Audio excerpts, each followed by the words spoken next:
ಸಿಂಪಲ್ಲಾಗಿ and ಕ್ವಿಕ್ಕಾಗಿ ಟೇಸ್ಟಿಯಾಗಿರುವಂತಹ carrot ರೈಸ್ನ ಹೇಗೆ ಮಾಡೋದಂತ ನೋಡೋಣ ಇಲ್ಲಿ. ನಾನಿಲ್ಲಿ ತುಂಬ ಸಣ್ಣದಾಗಿ ಕ್ಯಾರೆಟ್ನ ತುರ್ಕೊಂಡಿದ್ದೀನಿ. ಅದಕ್ಕೋಸ್ಕರ ಅಷ್ಟಾಗಿ ಕ್ಯಾರೆಟ್ ಕಾಣಿಸ್ತಿಲ್ಲ, ತುಂಬ ಬೆಂದು ಹೋಗಿದೆ. ಆ್ಯಂಡ್ ಅಷ್ಟೇ ಕ್ಯಾರೆಟ್ ಸಿಕ್ಕಾಪಟ್ಟೆ ಸಕ್ಕತ್ತಾಗಿ ಬಂದಿತ್ತು ಮಾತ್ರ. ನೀವು ಒಂದು ಸಲ ಟ್ರೈ ಮಾಡಿ ಹೇಗೆ ಮಾಡೋದಂತ ನೋಡೋಣ ಇಲ್ಲಿ. ನಾನು 1½ ಅಷ್ಟು ಈರುಳ್ಳಿನ ತೊಗೊಂಡಿದ್ದೆ. ಅದನ್ನು ಬ್ಲೆಂಡರಲ್ಲಿ ಬ್ಲೆಂಡ್ ಮಾಡ್ಕೊಂಡಿದ್ದೀನಿ, ಯಾಕೆಂದರೆ ತುಂಬ ಚಿಕ್ಕದಾಗಿ ಕಟ್ ಮಾಡ್ಕೋಬೇಕು ಅದಕ್ಕೋಸ್ಕರ. ನೆಕ್ಸ್ಟ್ ಇಲ್ಲಿ 1 ಕಪ್ಪಷ್ಟು ಕ್ಯಾರೆಟ್ನ ತುಂಬ ಸಣ್ಣದಾಗಿ ನಾನು ತುರ್ಕೊಂಡಿದ್ದೀನಿ. ಆ್ಯಂಡ್ ಗೋಡಂಬಿ ತೊಗೊಂಡಿದ್ದೀನಿ, ಇಲ್ಲ ಅಂದರೂ ಕೂಡ ಸ್ಕಿಪ್ ಮಾಡ್ಬೋದು. ಅಂಡ್ 1 ಕಾಲಷ್ಟು ನಾನು ಟೊಮೊಟೊ ತೊಗೊಂಡಿದ್ದೀನಿ. ನಾನು ತುಂಬ ಹುಳಿ ಇತ್ತು, ಅದಕ್ಕೋಸ್ಕರ ಮೆಣಸಿನ್ಕಾಯಿ ಆ್ಯಂಡ್ ಕರಿಬೇವಿನ ಸೊಪ್ಪು ತೊಗೊಂಡೆ. ನೆಕ್ಸ್ಟ್ ಒಂದು ಪ್ಯಾನ್ನಲ್ಲಿ ನಾನು ಆಯಿಲ್ ಹಾಕ್ಕೊಂಡು ಸಾಸಿವೆ ಮತ್ತು ಜೀರಿಗೆ ಎರಡನ್ನೂ ಹಾಕ್ಕೊಂಡೆ.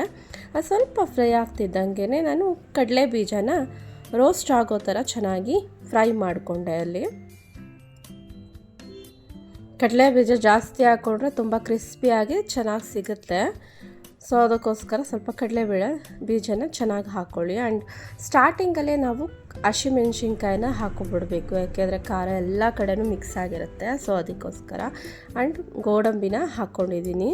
ಎಲ್ಲ ಚೆನ್ನಾಗಿ ಫ್ರೈ ಮಾಡಿಕೊಂಡು ಈರುಳ್ಳಿನೆಲ್ಲ ಹಾಕ್ಕೊಳ್ಳೋಣ.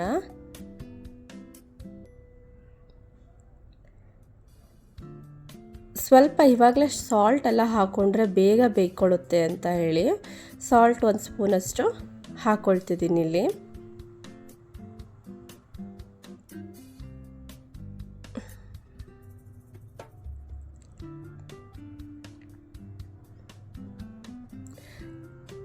ಹಾಗೆ ಚೆನ್ನಾಗಿ ಫ್ರೈ ಮಾಡ್ಕೊಳ್ತಾ ಇರೋಣ.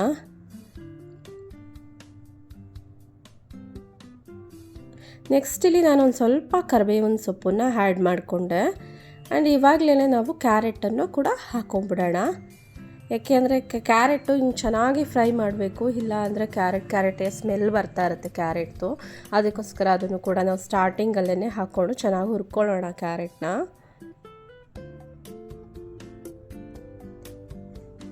ನೆಕ್ಸ್ಟ್ ಇಲ್ಲಿ ನಾನು ಸ್ವಲ್ಪ ಟೊಮೊಟೊನ ಹಾಕ್ಕೊಂಡೆ. ಆ್ಯಂಡ್ ಅರಿಶಿನದ ಪುಡಿ ಕೂಡ ಒಂದು ಅರ್ಧ ಸ್ಪೂನಷ್ಟು ಹಾಕ್ಕೊಂಡಿದ್ದೀನಿ ನಾನಿಲ್ಲಿ.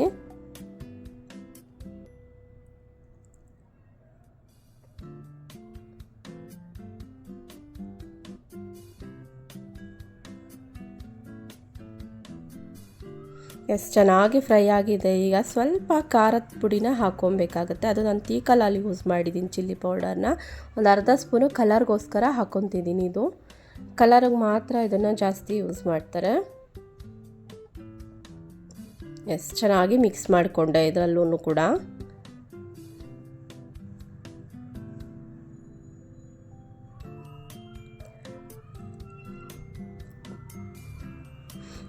ಇದು ಬೆಂದಿದೆ ಎಲ್ಲ ಕಡೆಯೂ ತುಂಬ ಚೆನ್ನಾಗಿ. ನಾನೊಂದು 2 ಸ್ಪೂನಷ್ಟು ತುಪ್ಪನ ಲಾಸ್ಟಲ್ಲಿ ಆ್ಯಡ್ ಮಾಡಿಕೊಂಡೆ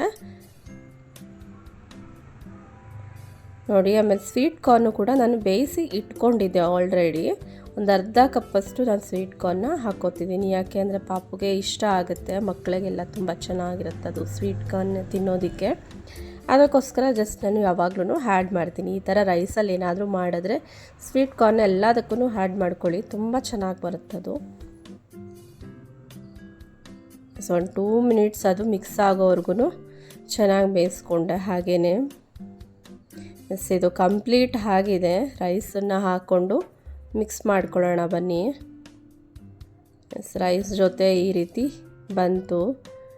ಆ್ಯಂಡ್ ಆ ಚಿಲ್ಲಿ ಫ್ಲೇವರ್ ಕೂಡ ತುಂಬ ಚೆನ್ನಾಗಿ ಖಾರವಾಗಿ ಸ್ಪೈಸಿ ಆಗಿತ್ತು. ಕ್ಯಾರೆಟು ಸ್ವೀಟ್ ಇರುತ್ತೆ ಅಲ್ವಾ, ಸೊ ಅದಕ್ಕೋಸ್ಕರ ನಾನು ಮೆಣಸಿನ್ಕಾಯಿ ಜಾಸ್ತಿನೇ ಹಾಕಿದ್ದೆ. ತುಂಬ ಸ್ಪೈಸಿಯಾಗಿ ಬಂತು. ಈ ಕಡೆ ಸ್ವಲ್ಪ ಟೇಸ್ಟಿಯಾಗಿ ಸಿಕ್ತಿತ್ತು. ನೀವು ಒಂದು ಸಲ ಟ್ರೈ ಮಾಡಿ ಹೇಗಿತ್ತು ಅಂತ ಕಮೆಂಟ್ ಮಾಡಿ ನನಗೆ ತಿಳಿಸಿ. And thank you so much for watching. Please subscribe. ಯಾರು ಸಬ್ಸ್ಕ್ರೈಬ್ ಮಾಡ್ತಿಲ್ಲ, ಪ್ಲೀಸ್ ಸಬ್ಸ್ಕ್ರೈಬ್ ಮಾಡ್ಕೊಳ್ಳಿ. ಅವಾಗವಾಗ ಹಾಕ್ತಿತ್ತು, ಹಿಂಗೆ ಹೇಳ್ಕೊಂಡೆ. ಸೊ ಯಾರ್ದೋ ದೃಷ್ಟಿ ಬಿದ್ದೋಗ್ಬಿಟ್ಟಿದೆ ಅನಿಸುತ್ತೆ, ಸಡನ್ನಾಗಿ ಎಲ್ಲ ಸ್ಟಾಪ್ ಆಗಿಬಿಟ್ಟಿದೆ. ಪ್ಲೀಸ್ ಎಲ್ಲರೂ ಸಬ್ಸ್ಕ್ರೈಬ್ ಮಾಡ್ಕೊಳ್ಳಿ. ಹೀಗೆ ಒಂದೊಂದೇ ವಿಡಿಯೋ ಕೊಡ್ತಾ ಇರ್ತೀನಿ.